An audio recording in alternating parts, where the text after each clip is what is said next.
10, 9, 8, 7, 6, 5, 4, 3, 2, 1. All systems go. You're listening to Sudbury News Talk. I want to show you something. Stand by. On the morning shift.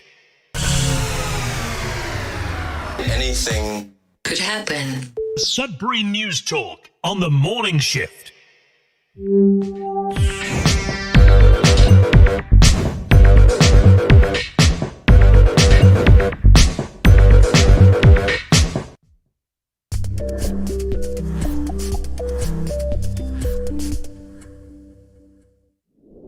And good morning, everyone. Welcome to Sudbury News Talk on the morning shift. Glad to be here with you. Thankful that you're here with us. We're live on CKLU 96.7 FM on the radio. We're also streaming live at cklu.ca. You just click on the Radio Player Canada app and you can listen to us. Download the same app and you can listen to us anywhere, anytime on your favorite device. We're streaming live as well on facebook.com/Sudbury News, youtube.com/Sudbury News. Make sure to like, share, subscribe. Follow the channel and the page. We're glad to be back after the weekend. We took the day off yesterday. I was preparing for an interview for a certain position at work.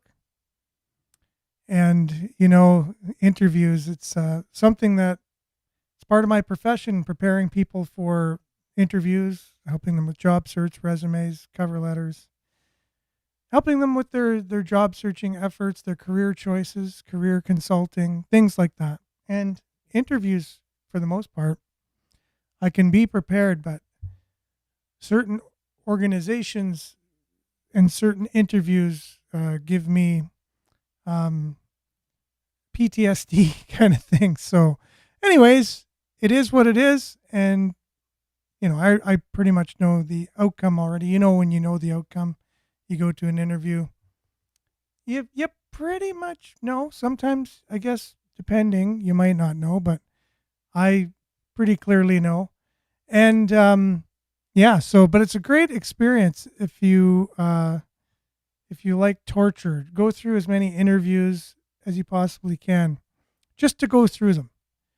And I ask most people, when was the last time you went for an interview? And they're like, well, 15 years ago, or 6 years ago, or 20 years ago. And then before that, well, maybe it was another 5 or 6, you know. I went through 6 interviews in the same organization in the last 2 years, pretty much. And, well, maybe more towards 3 years. So I'm going to be more honest. So 6 interviews in 3 years. And, you know, maybe some people have gone through more than that. I don't know. But torture for me. And I'd rather public speak. You know, a lot of people say they'd rather die than public speak. Well, I'd rather public speak than go through an interview. So it is what it is. We're grateful for challenges in life and the opportunity to get better at things and do better the more and more you do them. And it's the only way you're going to get better at something is to continually do it. Now, the show is also found on demand afterwards, after the lives, as you know, not only on Facebook and YouTube, but x.com/Sudbury News and on our Sudbury.news news aggregator. So if you missed the show live, you can check us out afterwards.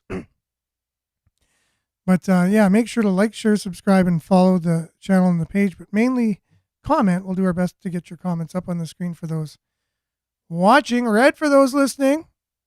I know we got off to a bit of a late start this morning. I apologize. Tomorrow, on time, I promise. We got a great show regardless, a lot of local news stories, and I want to take a bit of a deep dive into AI today. It was one of the questions I was asked in the interview yesterday was, what do you feel is going to be one of the most important trends in business coming up in the future? And I just said, it's 2 letters. It's AI. AI is going to change everything for everyone. And according to, we have a really great segment from Glenn Beck from The Blaze talking about AI and how we basically we're not hyping it enough, meaning we're not realizing how huge it's actually going to be. It's actually not getting enough attention to the impact it's actually going to make on our lives. And so I thought today would be a great time to look into that. We'll be back right after the weather with news headlines, your comments, and more. Stay tuned.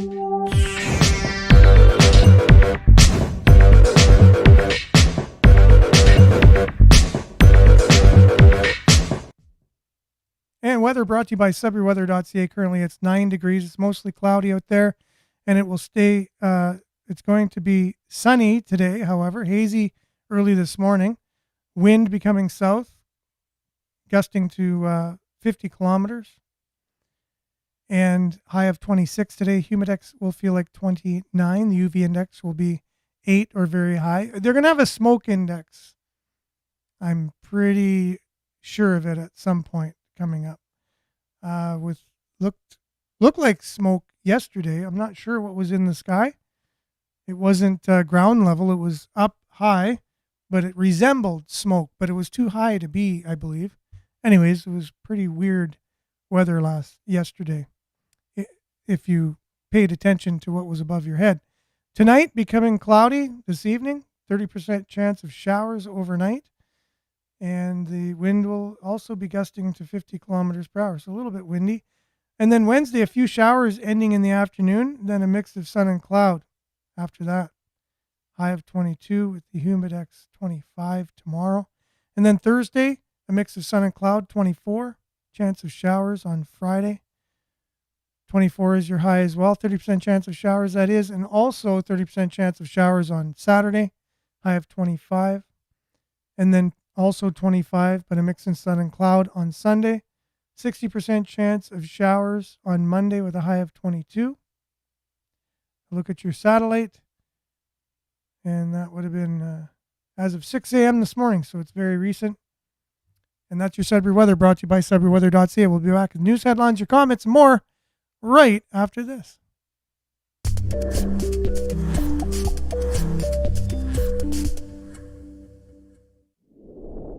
Okay, so I hope everyone had a great weekend. I know I was not on, like I said, yesterday, so I apologize for that.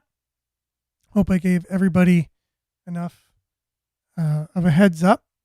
And good morning. Just want to give a few morning shout-outs. Marianne from Barrie, liking and sharing as usual. Appreciate it, Marianne. Monique, good morning. Sudbury with a shade smiley emoji. Much appreciated, Monique. And Hazel, good morning. Prayer emoji. Much appreciated and much needed. And Marvin, good morning from Alberta. Andrew, good morning. From Espanola, Marianne, hope it all went well. Yeah, I went. So that was the main thing. They say in sales, well, at least direct sales, or when you do sales, like you have to actually go face to face, cold calling. The half the battle is just opening your car door. So you just open your car. Okay, now I got to get out of my car. Similar to that. That was my feeling with everything yesterday. I told myself I could not go if I don't want to. I could cancel this. And so all the stress went away from that. So I was like, you know what? I could just say, you know what? It changed my mind. And then I was like, oh, okay. I have a back door to get out of this. Very stressful. I'm not sure if it's stressful for all y'all, but it is for me. Belinda, good morning. Don't pray for an easy life. Pray for the strength to endure a difficult one. Double heart emoji. Thank you very much for that, Belinda. Yeah, we won't have an easy life either way. But if we pray for the strength to get through whatever challenges we have, then we can grow from those.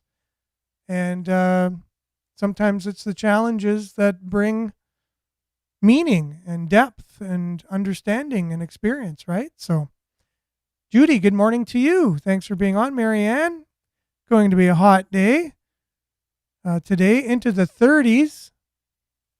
Yeah, well, that's great. Finally into the 30s. And David, good morning to you! Exclamation point. Brian, good morning, Sudbury Patriots. Estelle, good morning. Heart emoji, thumbs up. Belinda, you have so much to offer. Thank you. They would benefit from your experience. Well, thank you very much. I really appreciate that. I think that sometimes, but a lot of times people could already have people in mind when they do interviews and they're just going through the process, especially in unionized environments. They have to kind of go through that, but they already have someone earmarked for moving up the ladder or whatever position. And so unless you come in and just hit it out of the park with a baseball analogy, then, they're looking for things to say, okay, no, it's no. But if you're their person, you couldn't say anything wrong kind of thing. You're just going to, oh yeah. It all depends on the glasses and the worldview you have and the lens you're using. But it is what it is. And life goes on. And Marianne says, AI is dangerous. Well, that's also what Glenn Beck will shed some light on. And I really do. If you're interested in AI and it's just, or you haven't heard much about it, or you heard a lot about it, it doesn't matter. It's going to be an interesting segment we're going to get to in about 15 minutes, not even. AI is to depopulate the world. Whoa. Is to depopulate this good world we had. So possibly, well, yeah, there's that element. It's a thing, no matter what, good, bad, or ugly. Liette, good morning. Hand clap emoji. Everyone from Collingwood, good morning to you. Jerome, good morning from Falconbridge. A little closer to home at some points, Jerome. You're definitely traveling around for your job. Estelle, again, this morning, while opening my curtains, I couldn't look out, my eyes burning. So I wanted 20 minutes. I went 20 minutes later, not so bad for my eyes. My eyes are really bugging me right now. I was just thinking how dry my eyes are. I can't wet them enough. It's like, and I don't know why. So it's funny you say that. Very dry. I'm just blinking constantly. Hard to read. Marianne says, our sun is, really red. Yeah, it was really red. There's so many pictures on social media too of the sun. They say smoke, ? Not sure where smoke is coming from. Weird smell in the air, to say the least. Again, it was weird. And usually smoke is more ground level, right? Like when there's a lot of smoke out there, you breathe it in. It's smoky everywhere, not just way up in the sky. So again, just wondering about that. Grand Rising, Monique, heart emoji. Earthquakes are caused by underground train. That's what I believe you're saying there. And Claire, good morning to you. Denise, blessings everyone. Wow, we got a large bunch on here for coming on so late. So really appreciate all you guys. Evelyn, good morning. If any evacuees are coming this far, I have camping space for at least 20 people. Evacuees only. They are sending them to Niagara now. I also have one seasonal sleep cabin with 2 single beds. Yeah, that's right. You're building that homestead basically with cabins and stuff. You've been a very busy person this last couple of years. And that's for evacuees from, I believe you're talking about from fires, since we're talking smoke. I'm not sure. And much appreciated, Claire. AI and smart dust. Good combination, right? And so really appreciate you guys being on. Okay, so you're saying, Marvin, the smoke absorbs moisture. So one gets the dry eyes during fire season. Okay, I guess that makes sense if that's the reason why my eyes are dry. A couple news headlines here from our news aggregator, Sudbury.news. Some interesting stuff, by the way. 2 festivals in Sudbury won't run in 2025. They are Graphicon and Caper All Days. And they're canceled due to the same reason. And can you guess what that reason could be? Lack of volunteer organizers. So Graphicon, I know a lot of people really like going to that. And Cape-Real Days just as much. Cape-Real Days is a very popular destination for people to make the trek out to Cape-Real. So that's two pretty important festivals. And Sudbury is the city of festivals, remember? We used to joke about that all the time. We need to make a festival fest and just have all the festivals there to present what they do for their festivals. We've had so many of them. And I think it was due to government funding at some point. Sudbury got on the funding wagon and there was a festival for everything. But yeah, so now you're finding the decline in that, and for a reason, right? No volunteers. That's telling you something, and we'll read a little bit more into that in a second. But Miles is saying, hey, y'all, Parliament ended yesterday with a Conservative motion passing pending a spring budget. It was not a non-confidence vote. Much appreciated. And yes, just wanted to, something my brother had mentioned, Miles, when you said that the Prime Minister actually wrote the throne speech for the King, which I appreciated. And then he actually wanted to take it to the next level and say, well, Mark Carney actually didn't write that speech either. His speech writers wrote it. So, okay, so just some clarification on that. And they have a team of people usually that write speeches for our political leaders. And, okay, comments have been acting up on Facebook. Marianne is noting here, and they're acting up again here. So 5 provinces are burning. Yes, the fires. I've been in that situation too many times out west. So now you're offering your property for people who are displaced due to fires. And that's such a noble thing that you're doing, Evelyn. Much appreciated for that. 1,000,000%. So now the Facebook comments should be back online here. So you're saying, Denise, to put cold water compress with saline in it on your eyes for the dryness that the smoke in the air causes. All fires in Canada, at least 5 years. The majority were started by arsonists. That's Miles checking in there. Sadly, burning the trees that give oxygen and endangering those in its path.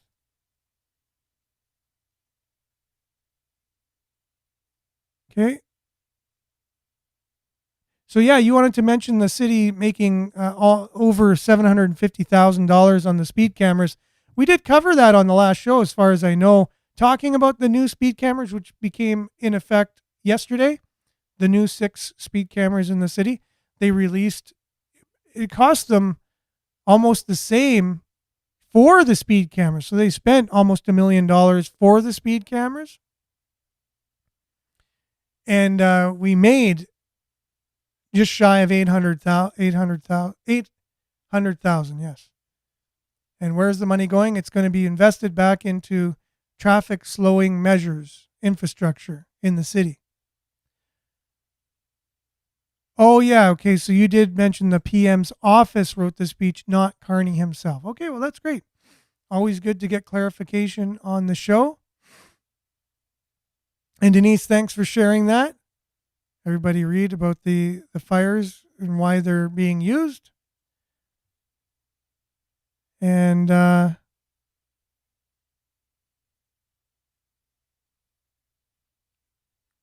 much appreciated. So let's get back. No problem, Evelyn. Anytime. So yeah, apparently all the hotels are full with people that are being displaced due to the fires. And so we'll need to rely on people like yourself to offer places to stay for people that are displaced from the fires. So the headline was 2 popular festivals will not run. And that's because there's a lack of volunteers these days. And it goes hand in hand with this particular headline. The one was from Sudbury.com. This is from CBC, Northeastern Ontario Food Banks. Health units call for government action to address rising food insecurity. Rates of food insecurity continue to rise in communities across Ontario, including northeastern Ontario. Now, can you say Canada? I guess they're writing it about Ontario, but you could say the same thing about Canada in general, but they're just focusing on Ontario and northeastern Ontario. Health units, social services agencies, and food banks say food insecurity is directly tied to low income and that they are calling on the Ontario government to address the issue and set targets to reduce food costs. Right? So what causes food cost prices to go up? Inflation. Who causes inflation? One of the main reasons of inflation is printing money without any kind of oversight or whatever. And the more money you print, the more inflation goes up, and then the more things cost. That's one of the reasons. There's many reasons for it. And I don't think Ontario government policies really are. I think it's more federal government policies that affect inflation and food prices. So asking the Ontario government to address it, I'm not sure if you're going to get very far. So I tie those two stories together. The fact that there's no more there's a lack of volunteers. We have 2 Sudbury festivals that are canceled because there's no volunteers. Food prices are up so much. And there's food insecurity. It's growing. It's rapid. So you have people that used to have a lot of leisure time, a lot of extra money, a lot of time to go out and volunteer, who might find themselves, who are on a fixed income, having to maybe get part-time work and not having as much free time so that they can afford the bare necessities of life, the rents, the food, the clothing, the necessities, travel. So it's just a sign of the times, basically, that you can see that's where we're going in our society. And you're seeing some local stories about that, how it's hitting home. And on that, how things are changing, I just wanted to take a deep dive, as I've promised. Glenn Beck will be talking about how much life in the world is going to change due to AI. And it's something that we've heard a lot about, right? We've heard a lot about AI these days. But do we really know how it's going to impact us? Do we really? And he does a really great job here of just kind of giving an overview of it, especially if you do know about it or if you don't. To either person, it's going to resonate. We'll be back right after this. Well, there's a couple of things that happen this weekend that I want to bring you up to speed on AI, but you and I are living right now through a quiet detonation. There's no mushroom cloud, there's no alarms, there's no broken windows or sirens. It's just silent. But make no mistake, a detonation has happened. And we're about to see that shockwave come our way sooner rather than later. In 2016, there was an AI that made a move in the game Go. I don't know if you remember this, but it was a move that nobody in 2,500 years playing the game Go had ever even considered. It was genius. It was actually alien genius. No human had ever thought that thought. And that was the moment that the earth quietly shifted under everybody's feet, but hardly anybody felt it or noticed it. We did at the time. You probably did if you're listening to this program. Eric Schmidt, he's the former CEO of Google. He noticed it, and he's the guy who has been standing at the edge of the machine while he watched it blink awake. Okay? I watched a TED Talk from him this weekend because of some of the things I just am going to share with you here in a second. But he said at this TED Talk, the AI revolution, get this, is underhyped. The AI revolution is underhyped. Now, we're just put this in context. We're talking about something that can outplan generals, outnegotiate Donald Trump and all the diplomats, outright Shakespeare and Edgar Allan Poe, and we're not hyping it enough, that should stop you in your tracks and go, wait a minute, then maybe I don't understand what it is. He says, we're not ready for what is coming, not morally, not intellectually, not structurally, and the time is almost up.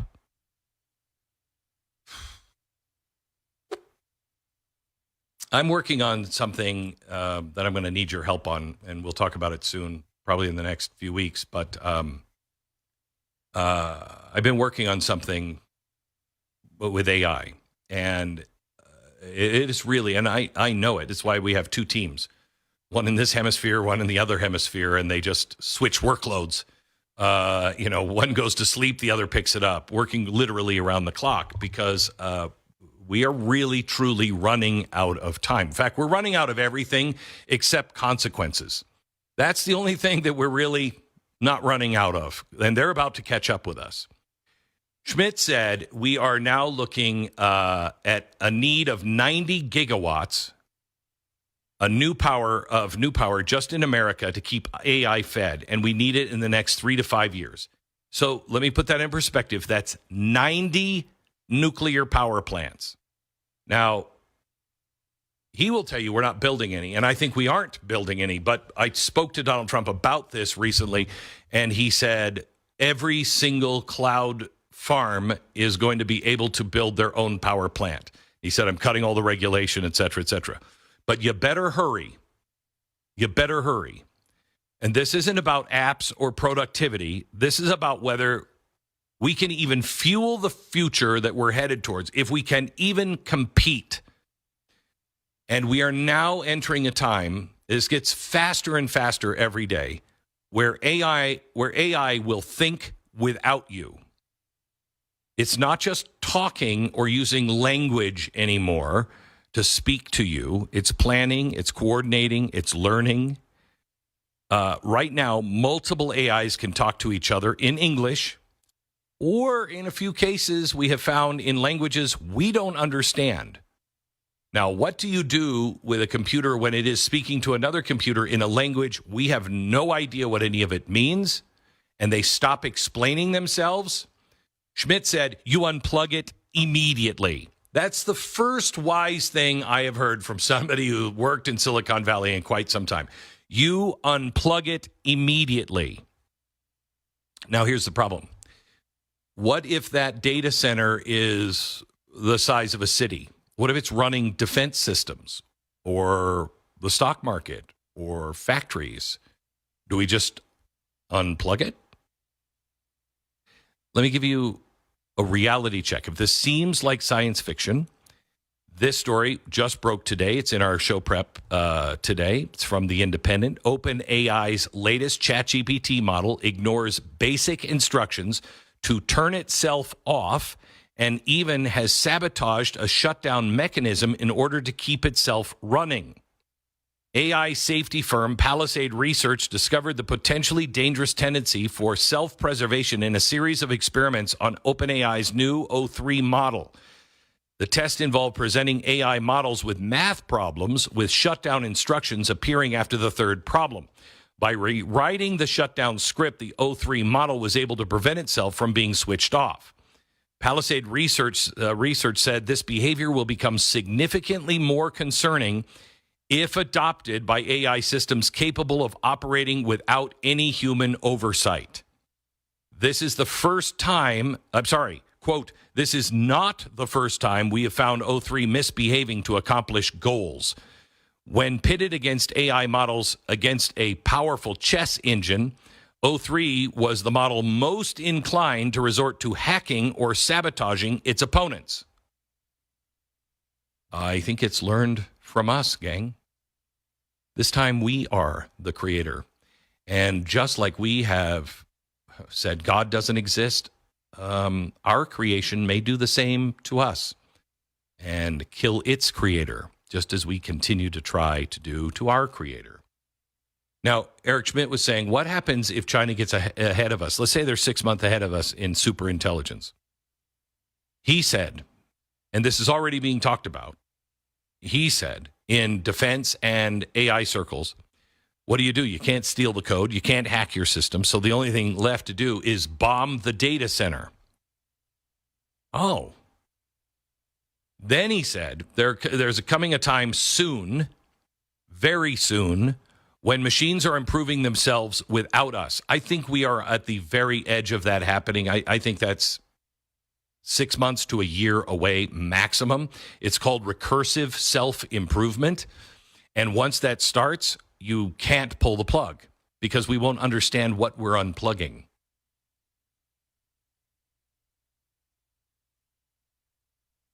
I just want you to think of this. It will be speaking a million different languages, none of which we'll understand. And we won't be able to unplug it because we won't understand the consequences of unplugging it. Again, 1,000 different languages. This is the Tower of Babel in reverse.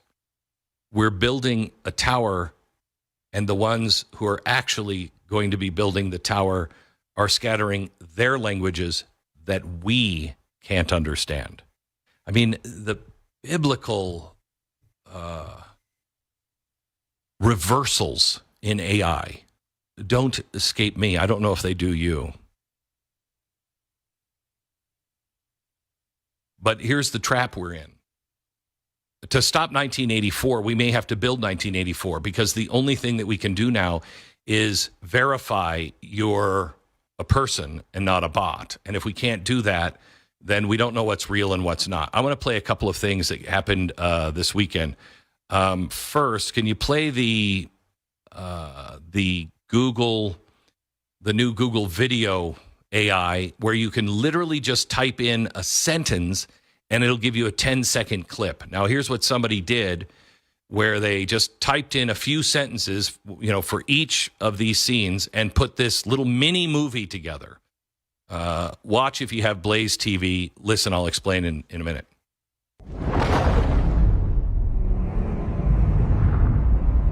Panic is spreading worldwide tonight as the arrival of the unidentified vessels triggers states of emergency across every continent. They're here! They have come for us! They're gonna kill us! Don't look at me like that! I paid for this cheese! Also, does it matter? We're all gonna be dead anyway. Attention. By order of the National Emergency Act, martial law is now in effect. All civilians must remain indoors. I'm telling you, it's just a hologram. Government cooked this up to keep us inside. Imagine they come in peace.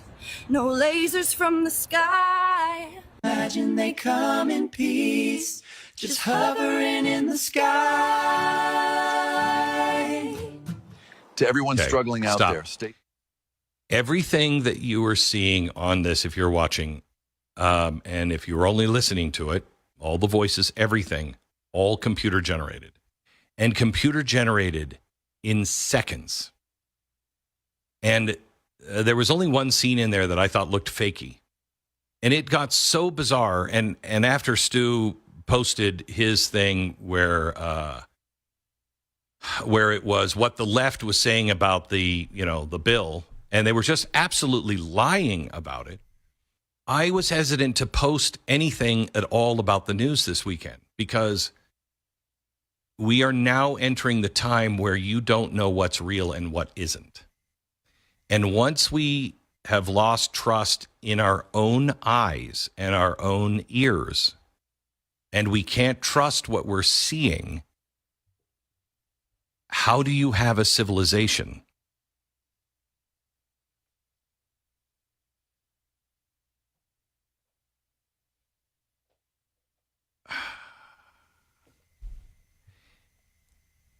Here's the one thing you have to remember. AI is a tool. And if it's wielded in the right hands that are open about all of the programming in it, it is secure in what it pulls from. It is absolute in its veracity of authentication. You're going to be okay. But we need some tools that will educate us and help us understand what is going on, but also verify what's going on. And I'm not sure how much of that can be done at our level, and I don't trust anybody, at the OpenAI level to do it for me. Do you?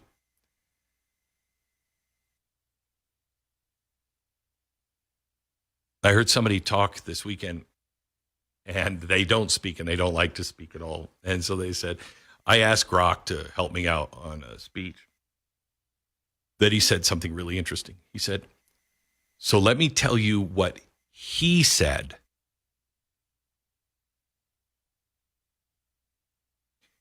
He's not a he. And no machine, no matter how intelligent, can replace what the fundamental of what you are. It can mimic your words, it can mimic your work, it can mimic your art, but it cannot weep at the foot of a cross. It cannot love. It cannot repent. It cannot rise. Only you can do that. The age of men will be over in our lifetime if we surrender to this. There will come a time, and it's not far from these words, a time when the machines will no longer wait for us. They'll no longer ask. They'll no longer explain. They will begin to improve themselves. This could happen within the next 12 months. They will improve themselves not by our hand, but by their own. It's called recursive self-improvement. The moment that code rewrites its own code and gets stronger and stronger and stronger, and it's beginning to happen. Yeah, so there you have it. I think he painted the picture for us pretty clearly of the good, the bad, the ugly of AI, and how we probably don't give it its real due, or you don't really hear about it talked about on CBC for some reason. I can't remember the last time I really heard a segment on AI and how it's going to change our world, to just give the citizens of this country, a really good overview of how it's really going to change. And I thought he did a really, really good job of that.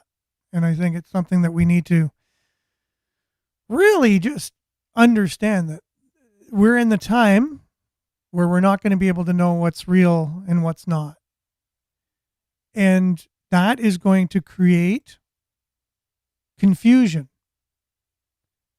even amongst people that feel they are able to tell the difference between real and not. And it's always going to become a question. And we've seen that already in the last 5 or 6 years, or a little bit more even, of people debating what's true and what's not on all kinds of subjects. And people are just as passionate on one side as they are on the other. And if you think we're divided now, wait till this really gets into the mix as much as it possibly can, right? Where there's a video of a world leader doing something that is unpardonable.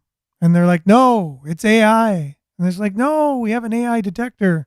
The AI detector says it's real. And then it's like, no, but that's just propaganda. It's not, that doesn't. And then everyone's just going to go to town on arguing about it. And you're just going to believe what you're going to want to believe anyways. That's what it's going to come down to. Everyone's just going to get rooted in what they just normally believe in. And it's going to be hard to really look out and verify anything, whether it's true or not. And now you get governments and agendas and corporate agendas and, activist group agendas, and you name it, pushing their whatever they're pushing for and using AI. It's just going to get very convoluted and very confusing. That's just one aspect of it. And then, like he was saying with the other one, when we have all of our infrastructure running on AI and it starts talking to each other in another language that we don't even understand, and starts taking things over and starts saying, hey, let's just wipe out. We can just wipe everyone out in one second.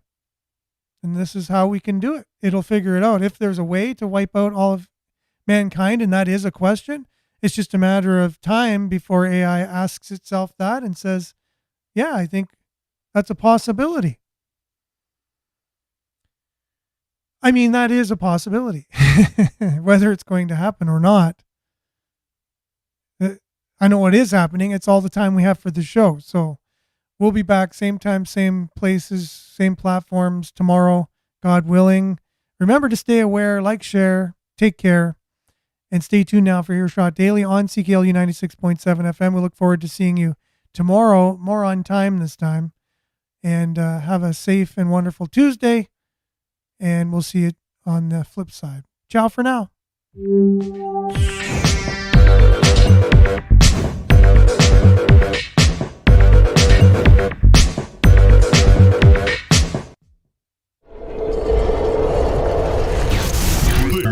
This is Sudbury News Talk on the morning shift.